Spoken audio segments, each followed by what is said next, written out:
are in harmony.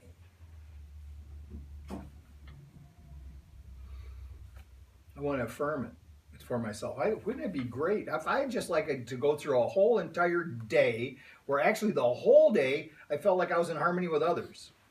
Forget about the rest of it for a second. If I could just figure it out, if I could just be in harmony with others all day long, right? One of the problems is I start early in the morning playing racquetball where it's all confrontation for the whole doggone thing, right? Years ago, I told my coach, I said, I want to make this so that it's like a moving meditation. Just like the dance of the cosmos out there on the court. And he looked at me and said, don't say that again.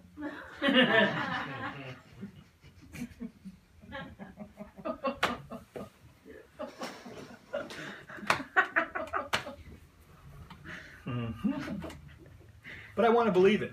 I want to believe that I'm going to be able to get this. I want to affirm I'm in harmony with others. I want to affirm my body and my mind are in harmony. Isn't it interesting? My mind knows what it wants to do, and then my body will not respond. Yeah. Or not in time. Anyway.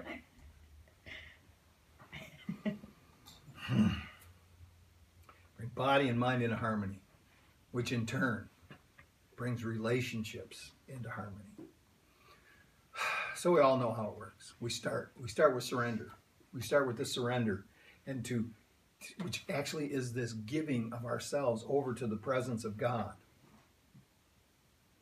And this is where the calmness comes from. This is where this sense of balance can arise, because this is what happens in the meditation practice, which I do every day. I have moments of this balance. I have moments of this sense of, so I'll just kind of describe it a little bit. I feel like I'm connected. I have an overwhelming sense of well-being. I feel like there is absolutely nothing wrong in the universe. And then I get up and go out into the world that I've created. Now, I know that may sound egotistical, but this is actually the truth, that each and every one of us is creating the world that we see every day because we forgot, or I forgot in this case, to bring that presence that I was just feeling, that balance, out into the world with me. But we can remember. I can remember sometimes. I can remember that I'm goodwill in action. I can perceive myself, I can see myself and all others in the light. As the light. This is really it. This is it. To open myself to life. I just love the imagery in the Course in Miracles when it says there's a certain lesson that says, when you go out today, get a sense that all living things are acknowledging your divinity because you have acknowledged theirs. You get a sense of that. But when you walk into a room where you think there's going to be conflict, when you walk into that bad meeting, you walk in that room, know when you walk in the door that those people are already loving you, even though they don't know it. Not because you're loving them, but just a natural extension of love. That's what's going on at some level. It's the level that we're missing. So we open ourselves to life. We release all dis-ease in mind and body. This allows the strength of God to flow through us, allowing us to forgive. And here again, the forgiveness is not forgiving an act that really, as far as God's concerned, as we've said many times before, doesn't even know it happened. What we're forgiving is our response. What we're forgiving is our view. What we're forgiving is the fear that caused the thing in the first place. So we focus, we center in the moment. If we can stay there, the longer we can stay in the moment, the longer we can stay each moment, one after another, focused on what's going on, allows us to have a single vision of what we're supposed to do. And we get this energy rises up in us to allow us to go out into the world and do that which we need to do in harmony with God, in harmony with others.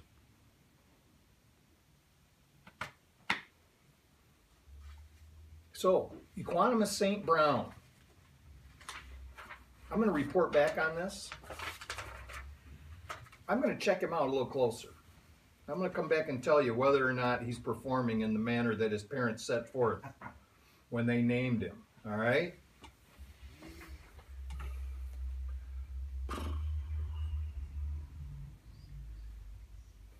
This equality. I put this up on the sign a bunch of times. And a lot of times what we'll do, the sign's broken on the other side, and it's hard to change. But what I usually put up there when this talk is about equality is equality on one side and then for all on the other side. And it would seem like at this late date, by the way, 2018, that's a late date.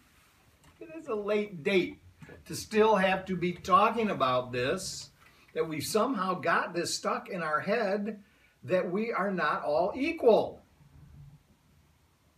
We are all equal. And as I said at the beginning, the fear is the thing that continues to separate us. So the judgment is the problem. The judgment of us seeing ourselves unequal. The fear that arises. You know,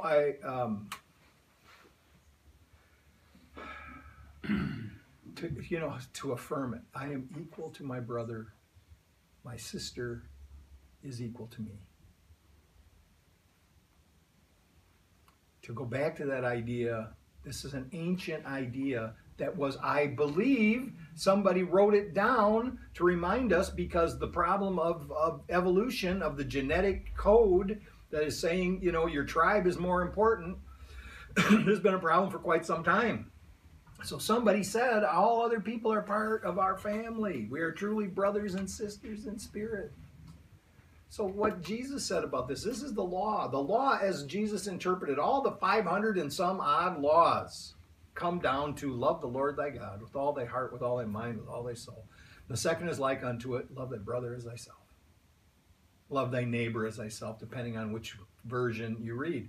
And then the question, and this is the question people are fighting about and struggling with, is who's my brother? Just in my family? Just my close nuclear family? Who's my neighbor? The guy like across, right next door to me? Or the guy across the street too? What about down the block? What about in the neighborhood that I'm afraid to go to? Is that my neighbor over there too? What about in Yemen? Yes, I think. It's a small world now. I mean, look, it would seem to me just an imperative for survival. We better realize it, that everybody, even if it wasn't true that we are all brothers and sisters in spirit, which I believe to be the absolute truth, even if that wasn't true, it is as a practical matter, we should be understanding that everybody is our neighbor, all equal to us. And to think about then life itself, and this is the thing, we're choking the planet. We're the disease of self-centeredness has us as a culture consuming the planet. We have become a cancer upon the earth because we are out of alignment with this principle. Because we actually think we are more important than all the rest of the life on the planet. And it translates right down. I mean, and you say, well, people are more important than, but it doesn't work that way. It doesn't work that way because we're all interlocked. We're all connected together. All life is important. And all life has a part to play in the system. So we're all linked in this great web of life. And this is not some sentimental idea, even though it might sound corny now. It might even sound like a cliche. The cliche popped up from the 70s at church on Sunday. Even if it sounds like that, this is the truth. This is important. It is true on so many levels. We are part of life. We cannot be apart from life. And so we ask our inner guide to show us the way in all of our interactions. We need to pay attention. We need to pay attention to what it is that we do, and we should actually know. Instead of being, in the past we could be ignorant. about how our habits and how our behaviors affected the rest of the planet, today we should probably find out. We should probably figure it out. We should probably participate in helping this whole web of life continue. This is the awareness that's starting to come to us, that we cannot truly prosper at the expense of anyone else or really anything else. To just take what we want whenever we want it, just because we can. This is the self-centeredness that's leading us to, and here's the deal. It used to be that people would say, not that long ago, people would say, well, we're going to be extinct. We're actually ruining the planet to the point that we're going to be extinct. We're not going to be extinct, because we're going to figure it out. We're going to figure out how to live in what will very likely be a very, very unpleasant situation. There will be less of us, a lot less, but we're not going to be extinct. We're going to be scratching around. So is this what we want for our grandchildren? For our great-grandchildren? I don't think so. So let's stop it. Let's become aware of this. True abundance.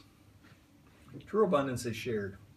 We give to others, we receive. We receive, we give, we receive. This is how it works. Just remember that. You can't give anything you don't have. You can't give anything you haven't already received. So, you get it? You got it. Who needs it? Let's give some of it away.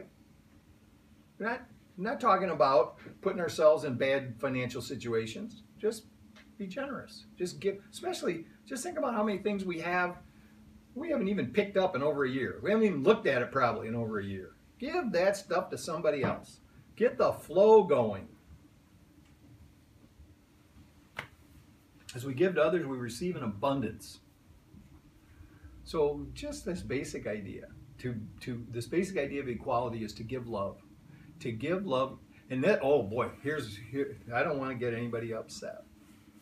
I don't care. To give love equally. Think about that.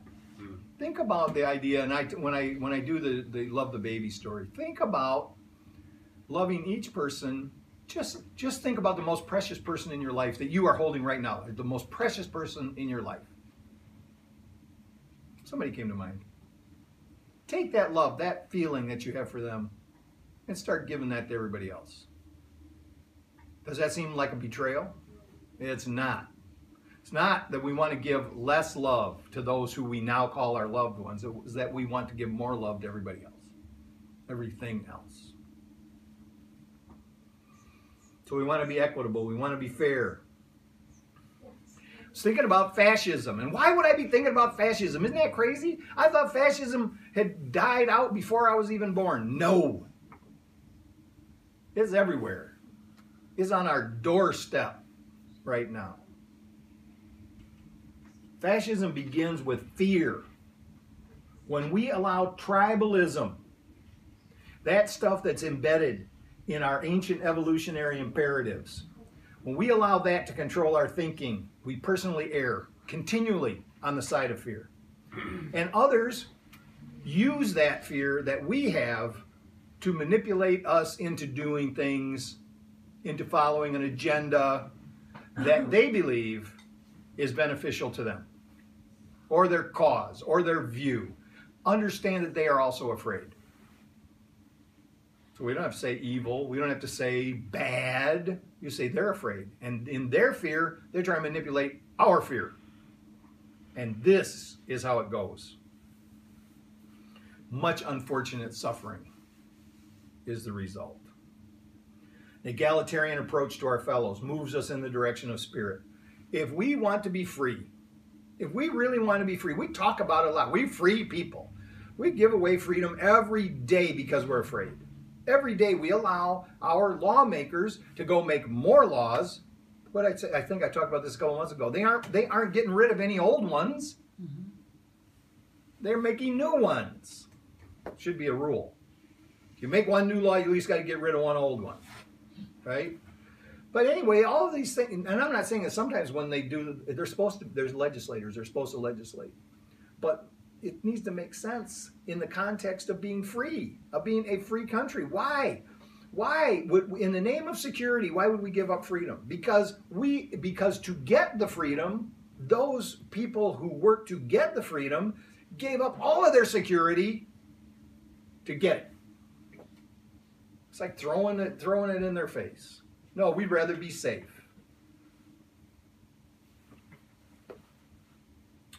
Equality is a spiritual principle that exists whether we practice it or not. We're equal whether you want to admit it, whether you want to go along with it or not. It's just the way things are. And to think otherwise, it's just ignorance. And in ignorance, that's not a bad thing. Because if you're ignorant, that means that you could actually be taught something, then you wouldn't be ignorant anymore. Right? So we open our minds a little bit.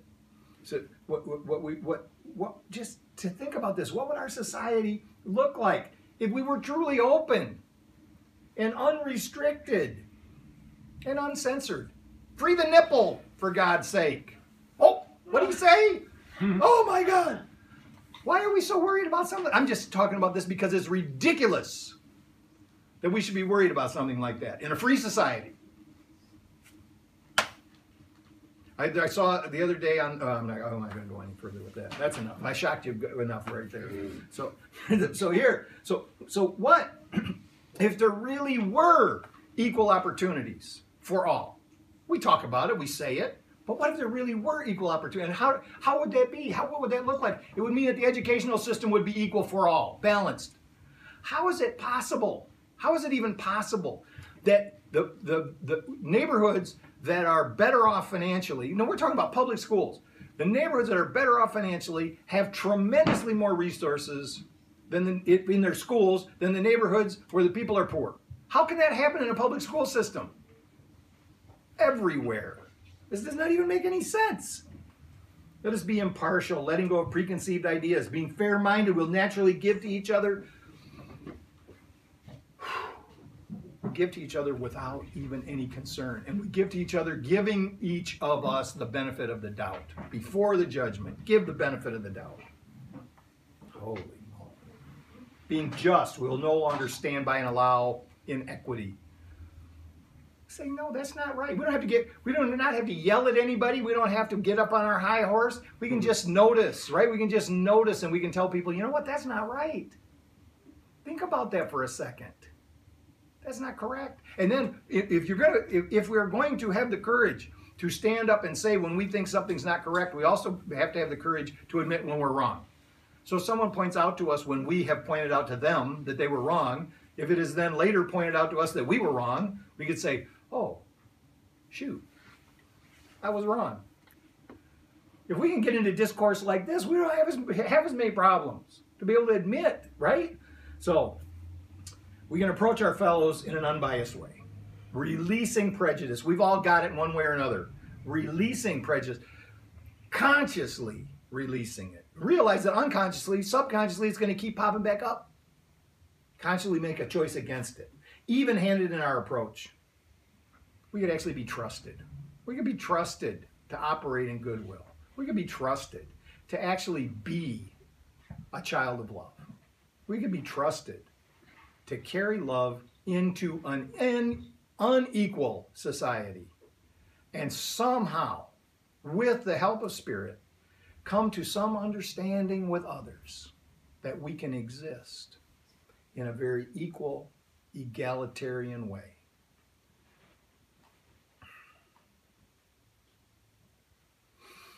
EQ words. Thank you.